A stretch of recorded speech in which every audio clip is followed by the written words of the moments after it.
Hello दोस्तों, नमस्कार। कैसे हो आप लोग? आई होप आप लोग अच्छे से होंगे। दोस्तों, आपको पता है कि लेखपाल वेटिंग लिस्ट के लिए स्टूडेंट बहुत प्रयासरत हैं और उस पर काफ़ी काम भी हो रहा है। 1921 पद हैं, ठीक है। उसकी वेटिंग लिस्ट के लिए प्रयास कर रहे हैं। इसी दौरान जो है ये नगर निगम गोरखपुर की तरफ से जो है एक नोटिस जारी किया जाता है अखबार के माध्यम से, जिसको मैं पढ़ के आपको सुना देता हूँ। जिसमें दिया हुआ है, नगर निगम गोरखपुर में कार्य की अधिकता के कारण जनहित में निम्नलिखित पदों पर सेवानिवृत्त अधिकारियों कर्मचारियों के आउटसोर्सिंग के माध्यम से नियुक्त किया जाना है। आउटसोर्सिंग के माध्यम से इसमें तहसीलदार, नायब तहसीलदार, राजस्व निरीक्षक और लेखपाल के पदों को जो है नियुक्त किया जाना इसमें दिया गया है। अतः उपरोक्त पदों के लिए अर्ह अभ्यर्थियों मतलब क्वालिफाई अभ्यर्थियों का आवेदन दिनांक 7 दिसंबर 12/2/24 को शाम 5 बजे तक आमंत्रित किया जाता है। निर्धारित तिथि के पश्चात प्राप्त आवेदन स्वीकार नहीं किया जाएगा। दोस्तों, इसकी डिटेल में हम जाए तो इसमें जो दिया है कि मुख्य संवाददाता गोरखपुर नगर निगम अपने राजस्व विंग में कार्य की अधिकता के कारण सेवानिवृत्त अधिकारियों और कर्मचारियों को आउटसोर्सिंग पर नियुक्त करेगा। निगम ने 1 तहसीलदार, 1 नायब तहसीलदार, 2 राजस्व निरीक्षक और 5 लेखपाल के लिए आवेदन मांगा है। अपर नगर आयुक्त निरंकार सिंह ने बताया कि तहसीलदार को 35,000 रुपये और नायब तहसीलदार को 30,000 रुपये, राजस्व निरीक्षक को 29,000 रुपये और लेखपाल को 27,000 रुपये मानदेय दिया जाएगा। उन्होंने बताया कि आवेदन की अंतिम तिथि 7 दिसंबर निर्धारित की गई है। अपर नगर आयुक्त ने बताया कि निर्धारित तिथि के बाद मिले आवेदनों पर विचार नहीं किया जाएगा। तो ये दरअसल ये न्यूज़ बताने का मेरा जो नोटिस है इसके बारे में बताने का मेरा औचित्य ये है, उद्देश्य है कि जब लेखपालों की इतनी ज़्यादा मतलब ज़रूरत है, काम की इतनी अधिकता है, उस पर ये आउटसोर्सिंग के जरिए नायब तहसीलदार, लेखपाल और प्लस के राजस्व निरीक्षक जैसे पोस्टों पर जो आउटसोर्सिंग के जरिए भर्ती की जा रही है, कितनी विडंबना है। आप सोचो जरा। ऑलरेडी अभी 8,085 पोस्टों का भर्ती हुई, उसमें से 6,164 ने ज्वाइन किया, 1921 पद खाली रहे हैं।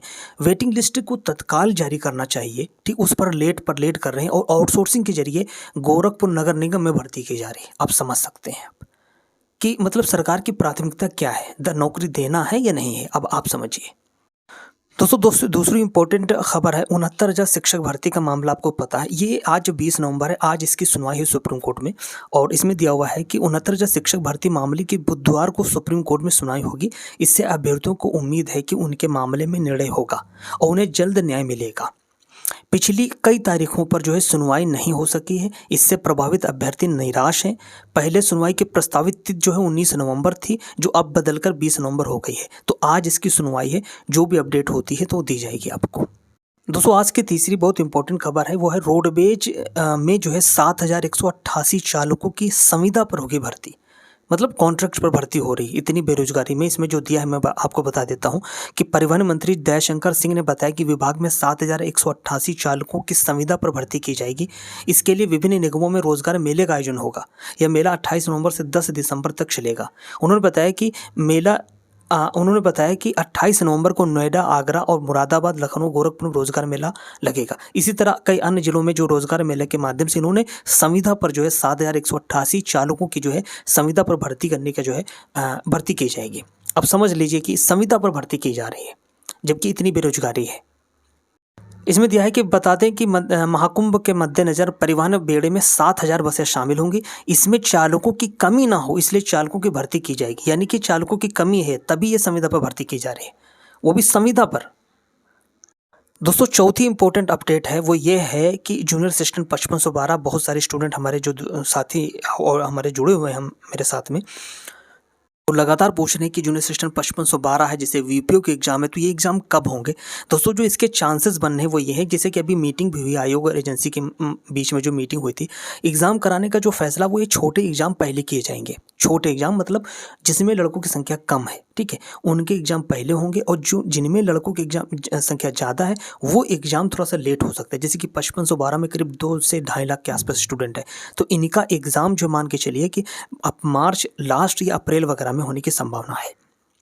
ठीक है, छोटे एग्जाम पहले होंगे और बड़े एग्जाम जो है वो बाद में होंगे। यानी कि जैसे कि जूनियर असिस्टेंट 5512 ये मार्च के लास्ट या अप्रैल वगैरह में होने की संभावना है।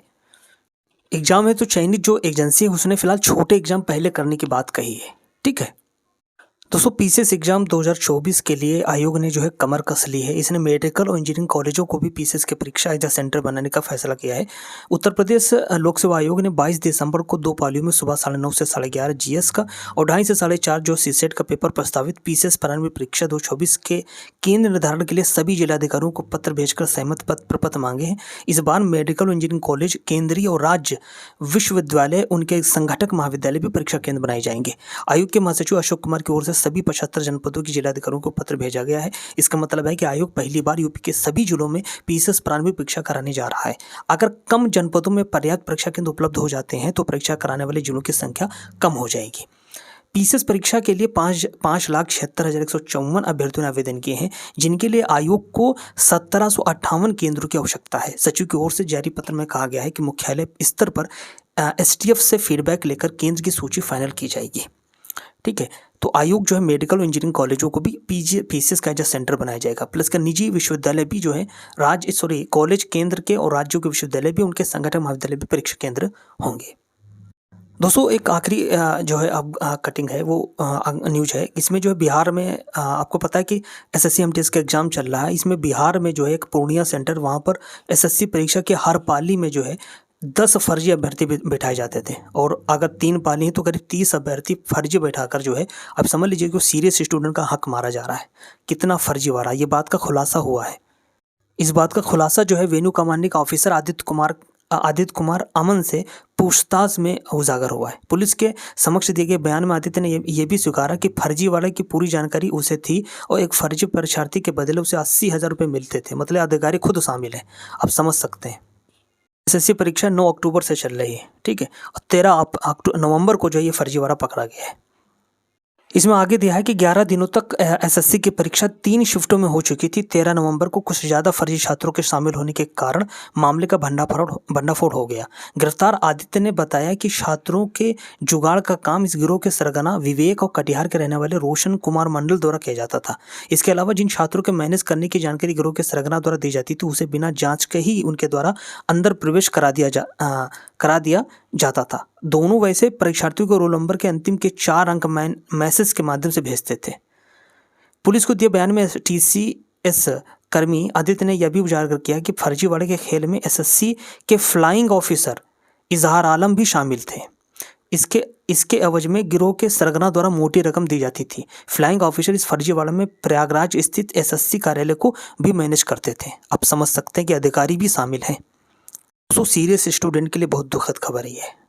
इंपॉर्टेंट न्यूज़ थी आज की। नमस्कार।